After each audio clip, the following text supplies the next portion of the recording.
Welcome दोस्तों। तो आज हम पढ़ने वाले हैं वेयर हाउसिंग, जो कि हमारा बिजनेस स्टडीज एंड मैनेजमेंट का चैप्टर 9 है। तो क्या है ये वेयर हाउसिंग? तो इसको जानने से पहले आप मेरे चैनल को प्लीज सब्सक्राइब कर दीजिएगा और बेल आइकन को जरूर प्रेस कीजिएगा, जिससे आपको मेरी हर एक नई वीडियो की नोटिफिकेशन मिलती रहेंगी। और मेरे ट्विटर, इंस्टाग्राम और फेसबुक हैंडल में जरूर फॉलो कीजिएगा, जहाँ पे आपको न्यूज इन्फॉर्मेशन मिलती रहेंगी। तो चलिए आज हम वेयर हाउसिंग के मीनिंग, फीचर्स, फंक्शंस और उसके कुछ टाइप्स पढ़ने वाले हैं। तो चलिए बिना वीडियो को देर करते हुए शुरू करते हैं आज का चैप्टर।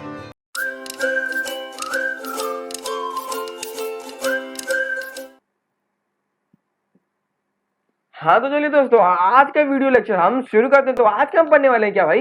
वेयर हाउसिंग, जो कि हमारा बिजनेस स्टडीज एंड मैनेजमेंट का चैप्टर 9 है। और एक बहुत ही इंपॉर्टेंट बात मैं आपको बता दूं कि जो हमारा वेयर हाउसिंग है चैप्टर, वहां से बहुत सारे पोर्शन डिलीटेड हो चुके हैं एज पर सीएचएससी। तो सीएचएससी ने क्या कहा, आपको ज्यादा भैया कुछ पढ़ना नहीं है, आपको बस functions, advantages, characteristics of warehousing इतना जान लेना है और कुछ टाइप्स ऑफ वेयर हाउसिंग को भी जान लेना है। तो आज की वीडियो में हम बस इतना ही डिस्कस करने वाले हैं। तो ये वीडियो हमारे लिए बहुत ज्यादा शॉर्ट होने वाला है, इसमें मैं आपको बहुत ज्यादा इंफॉर्मेशन देने वाला हूँ। और अगर आपने अभी चैनल को सब्सक्राइब नहीं किया है तो प्लीज सब्सक्राइब कर दीजिए और अपने दोस्तों को जरूर शेयर कीजिएगा दोस्तों। तो चलिए क्या है हमारा वेयर हाउसिंग, इसको समझते हैं। तो वेयर हाउसिंग आपसे मैं पूछता हूँ, तो इसको कॉमन भाषा में बताता हूँ क्या कहते हैं। वेयर हाउसिंग को सीधा सीधा है माल गोदाम। तो माल गोदाम जब एक कंपनी का रूप ले लेता है तब हम उसे क्या कहते हैं, वेयर हाउसिंग। तो यहाँ पे वही लिखा हुआ है एक definition, storing of goods in a bulk in a secured room is known as warehousing. अब वेयर हाउसिंग में आपको क्या क्या फैसिलिटीज मिलती है, जिससे आपको ट्रांसपोर्टेशन फैसिलिटी मिलती है, आपको स्टोरेज फैसिलिटी मिलती है, आपको रिजर्वेशन फैसिलिटी मिलती है।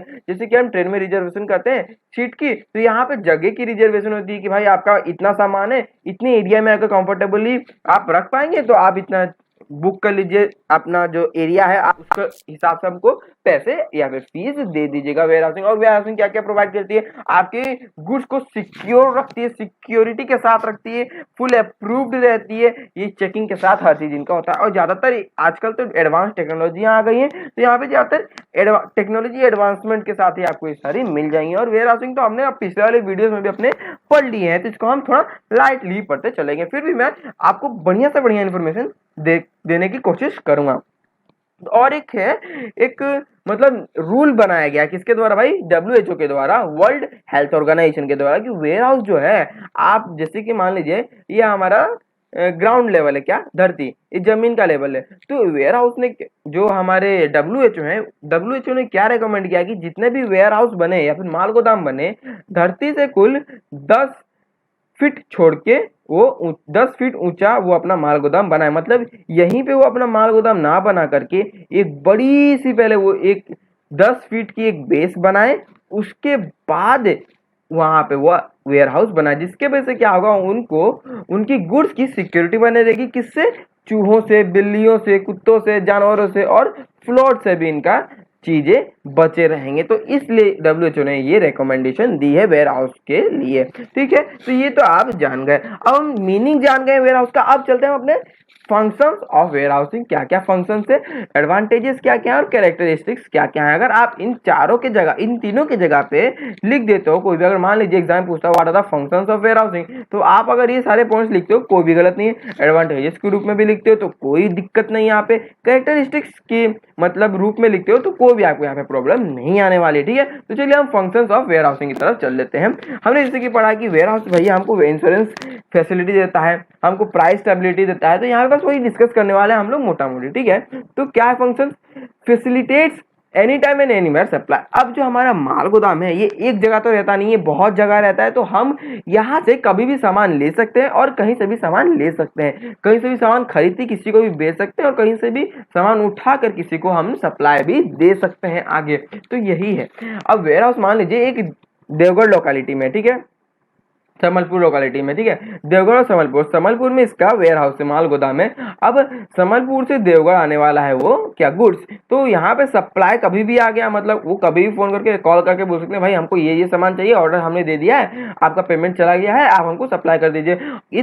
तो इसका मतलब ये कहीं से भी कभी भी आपका सप्लाई पहुंच जाएगा। ये आपको एक फैसिलिटी मिल जाता है, आपको प्रोड्यूसर के पास बार बार जाना नहीं पड़ता। मान लीजिए आपका प्रोड्यूसर कहाँ रहता है भाई, दिल्ली में। कहाँ रहता है, दिल्ली में। आपका प्रोड्यूसर रहता है कहाँ, दिल्ली में, लेकिन आप कहाँ रहते हो, आप रहते हो भैया कटक में। तो अब कटक वाला बार बार तो प्रोड्यूसर के पास जाएगा नहीं, दिल्ली तो जाएगा नहीं ना, उसका खर्चा भी तो है ना भाई। तो इसलिए ये वेयर हाउस जो है, वेयर हाउस चीजों को कलेक्ट करता है अलग अलग जगह से और हमारे लोकल एरिया में डिस्ट्रीब्यूट करता है, बस इसका यही काम होता है, एक मेन फंक्शन। अब हम चलते इसके नेक्स्ट पॉइंट की तरफ, क्या, इट फैसिलिटेट्स प्राइस स्टेबिलिटी। अब यहाँ पे जब ये चीजों को स्टोर कर लेता है एक जगह, तो यहाँ पे प्राइस मेंटेन रहता है। मान लीजिए कभी, मतलब मान लीजिए वेयर हाउस होगा ही नहीं, जब मान लीजिए प्रोडक्शन हाउस जो है, फॉर्च्यून की प्रोडक्शन हाउस है, अब उन्होंने गुड्स जो है सप्लाई करना, बनाना चालू कर दिया और डायरेक्ट लोकल डिस्ट्रीब्यूटर को उन्होंने सप्लाई करना चालू कर दिया। अब जब इनके पास बहुत ही हाई गुड्स होगा, मतलब बहुत ज्यादा ये सामान बना चुके होंगे, तब ये सस्ते दामों में निकाल देंगे चीजों को, ठीक है। और जब इनके पास लो स्टॉक रहेगा, मतलब इनके पास अभी ज्यादा चीजें नहीं बनी होंगी, कम चीजें प्रोड्यूस हुई होंगी, तब ये उसी चीज को थोड़े से रेट में बेचेंगे। मान लीजिए जैसे कि अभी हमारे आम दिनों में सरसों का तेल कितना रुपया लीटर बिकता था, 155 रुपीज लीटर बिकता था, लेकिन जैसे ही लॉकडाउन आया, लॉकडाउन में तो ये रेट 195 पहुंच गया। ये किसकी वजह से हुआ, क्योंकि वेयर हाउस जो है अच्छे से इसको मेंटेन नहीं कर पा रही थी, जो माल गोदाम है इनको अच्छे से मेंटेन नहीं कर पा रहे थे, और बहुत सारे फैक्टर यहाँ पे मेंटेन या फिर मायने रखते हैं, ठीक है, बहुत सारे फैक्टर यहाँ पे इन्फ्लुएंस करते हैं हमारे वेयर हाउस को। तो यही है, वेयर हाउस अगर रहेगा तो चीजों को अच्छे से स्टॉक करके रखेगा, जिसकी वजह से प्राइस स्टेबिलिटी रहेगी। 155 पे मतलब 155 ही रहेगी, ना कभी सप्लाई कम होगा ना कभी ज्यादा होगा, एक मेंटेन लेवल में रहेगा बस। तो ये हो गया हमारा सेकंड पॉइंट। अब हम चलते हैं हमारे थर्ड पॉइंट की तरफ की, मेंटेन रेगुलेटरी इन प्रोडक्शन। अब जैसे कि मैंने यही एग्जांपल बताया प्राइस स्टेबिलिटी कि जो हमारा माल गोदाम है ना, ये जो प्रोडक्शन लेवल है हमेशा का मीडियम में रखता है। अब जैसे कि मान लीजिए एक हमारी फॉर्च्यून की कंपनी है, उन्होंने तेल बनाना शुरू कर दिया। अब जब से तेल बनाना शुरू कर दिया, इन्होंने सप्लाई करना किसको चालू कर दिया भाई, हमारे वेयर हाउस को। अब वेयर हाउस जो है उनको स्टोर करते गए और जैसे ही टाइम आया हमारा, उसको सप्लाई मार्केट में करती गई और अलग से भी इन्होंने स्टॉक रखा। तो इसके वजह से इनको भी दिक्कत नहीं हुआ, क्योंकि जब इनका प्रोडक्शन लो हो जाएगा तो इनका जो हम सामान बिक्री कम तो होगा नहीं, इनका सेल्स तो कम होगा नहीं। क्यों, क्योंकि वेयर हाउस इनके गुड्स को स्टॉक करके रखा और मार्केट में सप्लाई करते जा रहा है, और ये थोड़ा सा लेट भी हो जाएंगे तो कोई यहाँ पे दिक्कत नहीं है वेयर हाउस सिस्टम को, ठीक है।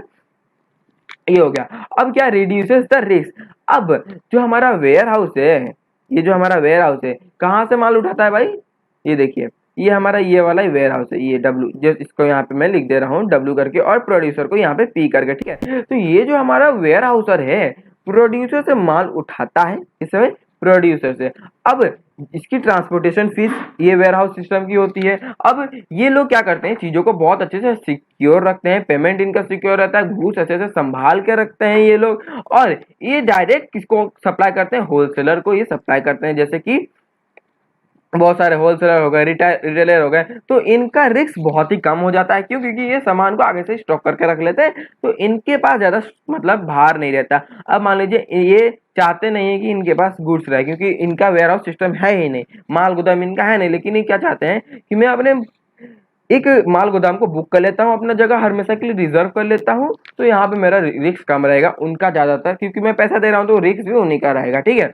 तो रिड्यूस हो जाता है रिस्क, ठीक है। अब चलते हैं इसका next point, saves overhead expenses. अब मान ली, अब यही एग्जांपल हम समझते हैं, जो हमारा होलसेलर भैया हैं, अब होलसेलर जब ये अपना माल गोदाम बनाएंगे तो इनका खर्चा तो बहुत ज्यादा बढ़ जाएगा भाई, इनको मेंटेन करें कैसे करेंगे, एम्प्लॉइज को रखना पड़ेगा, एक्सपेंसेस लगेंगे, कैपिटल लगेंगे, तो ये एक ओवरहेड एक्सपेंस बन गया। लेकिन जब इन्होंने एक वेयर हाउसिंग कंपनी को बोला, भाई ले तू महीने के 5,000 रुपया ले, मेरा इतना जगह बुक मेरा हमेशा में रहेगा, तू सारा खर्चा संभाल, तू अपना सारा सिक्योरिटी कर, गुड्स का देखभाल कर, कोई भी कंडीशन में रहे उसको सुधार, या फिर और भी बहुत सारे काम तू कर, मैं करने वाला नहीं हूँ। तो इसके वजह से इसके पास से, इसके मुंडी से, मतलब होलसेलर के ऊपर से बहुत सारी रेस्पॉन्सिबिलिटीज हट गई और ओवरहेड एक्सपेंसेस भी हट गए, ठीक है। तो ये हो गया।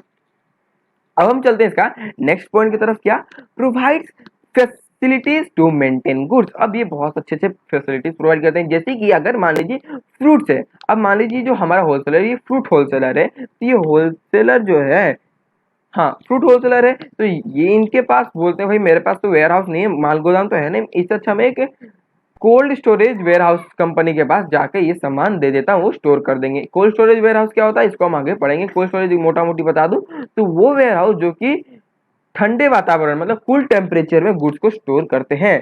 तो उसके वजह से फैसिलिटीज बहुत अच्छे अच्छे मतलब प्रोवाइड करते हैं कस्टमर को, जिसकी वजह से इनका मेंटेन रहता है गुड्स क्वालिटी। तो ये हो गया हमारा functions, advantages, characteristics of warehousing. ठीक है, अब हम इसके ऊपर पूरा चल लेते हैं, what are the types of where housing.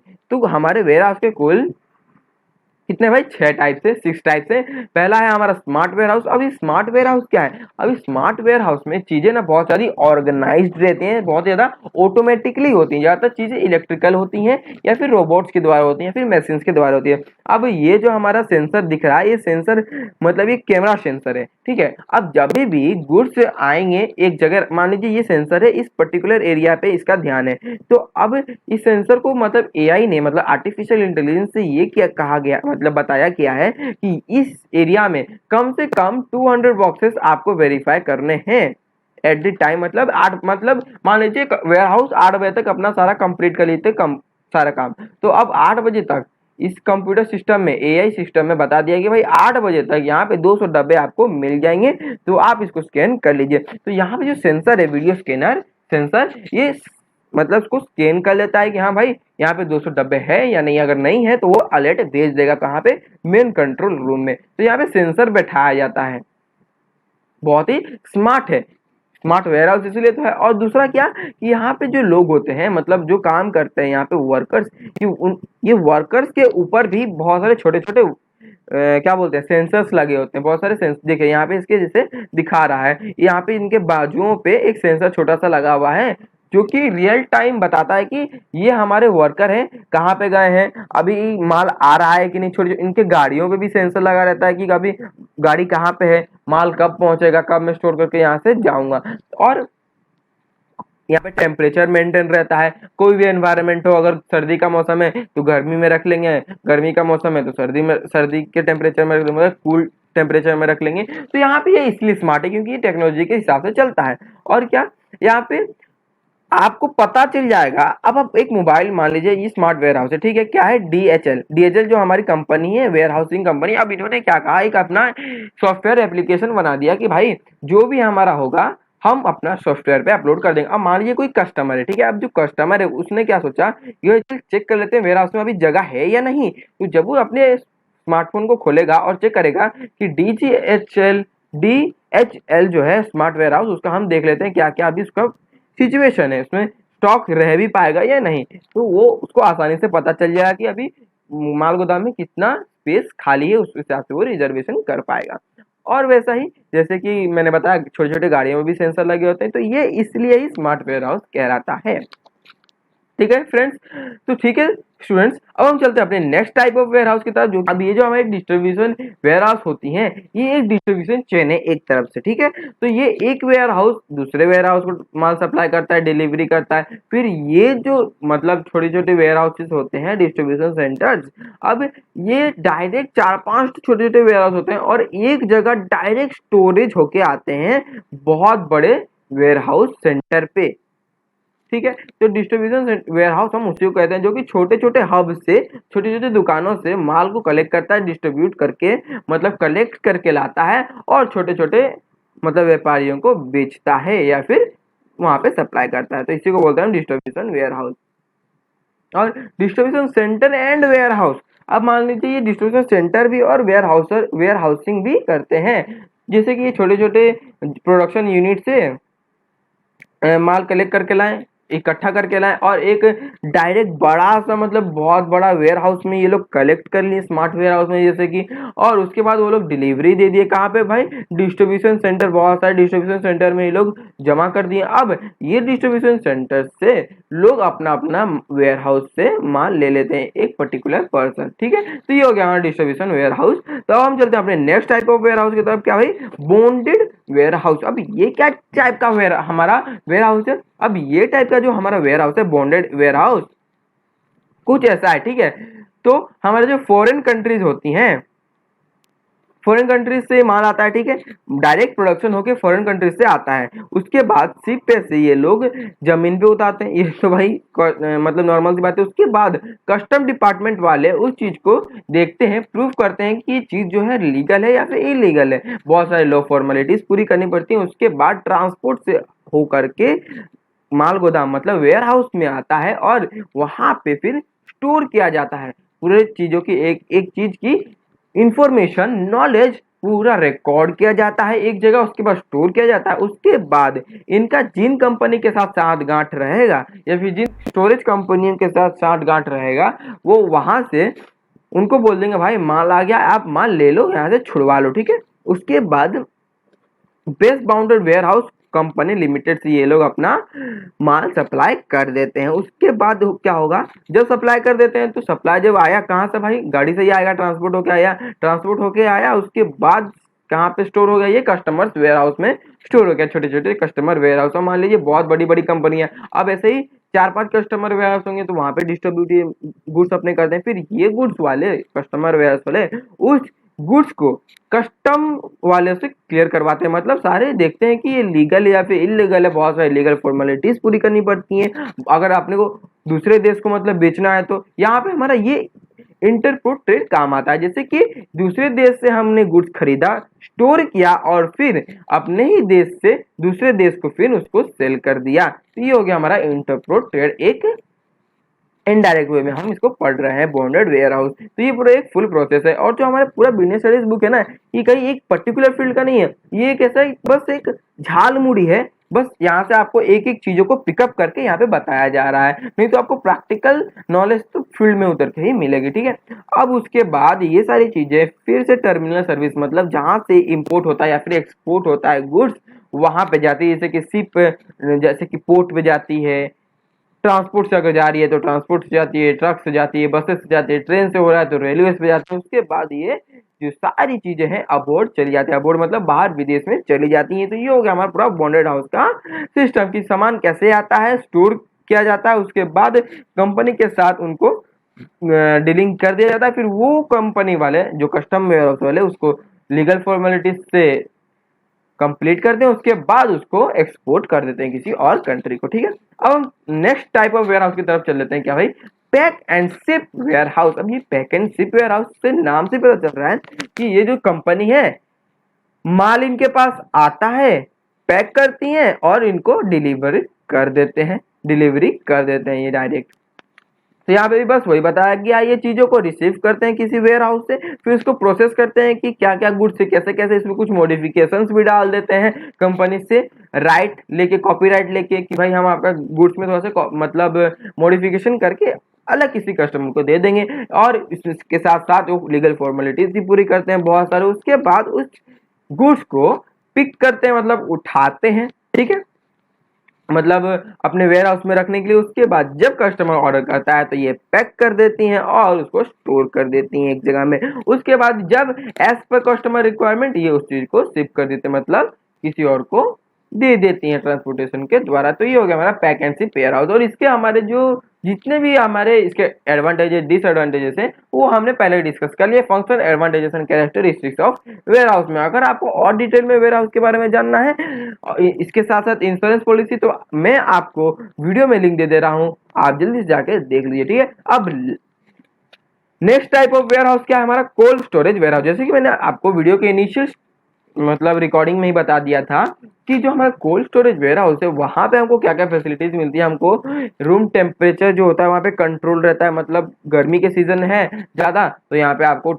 Cool temperature में आप अपने चीजों को स्टोर कर सकते हो। अगर अगर मान लीजिए कोई वैक्सीन है, अब वैक्सीन कहाँ रहती है, ज्यादातर वैक्सीन कूल टेम्परेचर में ही रहती है, जैसे कि -35 डिग्री, -20 डिग्री, -5 डिग्री। तो ये जो कोल्ड स्टोरेज वेयर हाउस है बहुत ज्यादा कारगर, बहुत ज्यादा हेल्पफुल होती है। जैसे कि मीट एक्सपोर्ट होता है हमारे देश से दूसरे देश पे या फिर दूसरे देश से हमारे देश पर आता है, अगर मीट एक्सपोर्ट होता है तो उसको पूरा फ्रीज कर देते हैं, पूरा हार्ड हो जाता है। तो ये कैसे होता है, कोल्ड स्टोरेज वेयर हाउस में ये चीजें स्टोर होती हैं और कोल्ड स्टोरेज शिप में भी ये डिलीवर होती हैं। नहीं तो अगर मान लीजिए कुछ कुछ शिप होती हैं जहाँ पे कोल्ड स्टोरेज अवेलेबल नहीं होता है, और जो होती हैं कोल्ड स्टोरेज मतलब वो एसी मतलब पूरा कंडीशनर्ड रूम होता है, वहां पे आप जैसे ही घुसोगे बट बर्फ से जम जम जाने जितना सर्दी होता है वहां पे, क्योंकि जैसे कि आपको पता है कि आजकल टेक्नोलॉजी इतनी एडवांस हो गई है कि आप अगर एक रूम हो, सॉरी कट इसको कर दें, ठीक है।